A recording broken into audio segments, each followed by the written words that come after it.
I'm MNSun.com editor Greg Huff, here with John Sherman, who covers the Hopkins Royals, who have an exciting trip on the docket. John? Well, Greg, it's going to be a big intersectional game coming up this weekend, Friday the 13th to be exact. The Hopkins High Boys basketball team, undefeated, #1 ranked in Minnesota, is going to be in New York City at Fordham University to face Thomas Jefferson from Brooklyn, New York. It's going to be a very exciting game, probably the biggest challenge of the season for Hopkins. Hopkins has already defeated #2 Henry Sibley by 11 points this season, and #3 Cooper by 22 points, and they're hungering for some competition. As we've talked about before, Greg, this is a great Hopkins team. They have 4 Division I players in the starting lineup, several more potential Division I players coming off the bench, and this could be a coming out party for the Royals and their star player Royce White, 6'7" senior center, who's going to be going to the University of Minnesota next season. Royce is probably the #1 player in Minnesota at this point, the front runner for Mr. Basketball. His medal is going to be tested by this Thomas Jefferson team Friday night. How does Thomas Jefferson rank up in the national rankings, and where is Hopkins in the rankings right now? They're both top 25 teams. I haven't seen this week's rankings, but Thomas Jefferson is one of the most prestigious programs in the New York City area. Very good year after year, one of the top teams in the East, along with DeMatha of Hyattsville, Maryland, and St. Anthony's of Jersey City. Those are probably 3 of the top programs in the nation year after year, and this is going to be a great test for Hopkins. This could be the only game that Hopkins has a chance to lose this year, although I'm hoping that Hopkins is going to come through. Hopkins has one of the best coaching staffs around.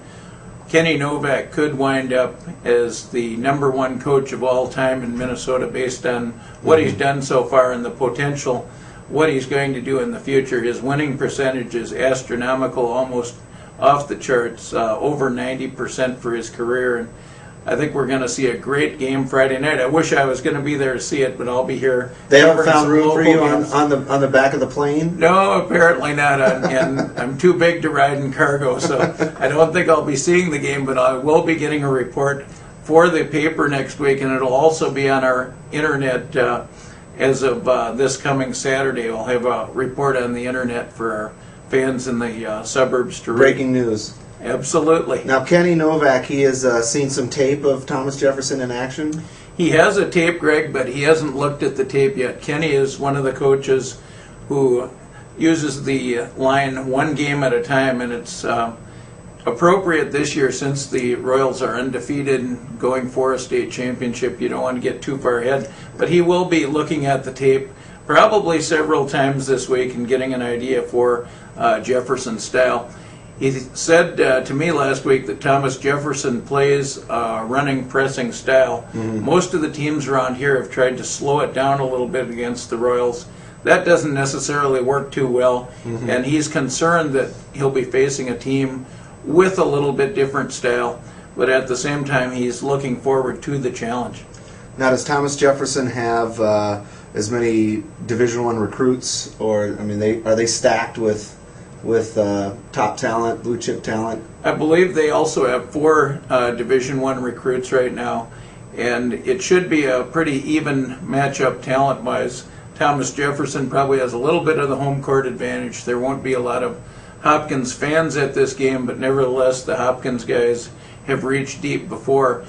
They've had road games at Sibley, #2, and Cooper, #3, and prevailed easily in both those games. So they're used to a road crowd, the road atmosphere. Doesn't seem to matter too much where they're playing because they bring it night after night and give a great effort every night. All right. Thanks a lot, John, and we'll look forward to seeing your report on MNSun.com on Saturday morning after the game. That'll be on the 14th, right? Yes, correct. Game is tip-off is 9 p.m. Eastern Time. Do you know if there's any way to catch a call of that on the internet out of anywhere out of New York?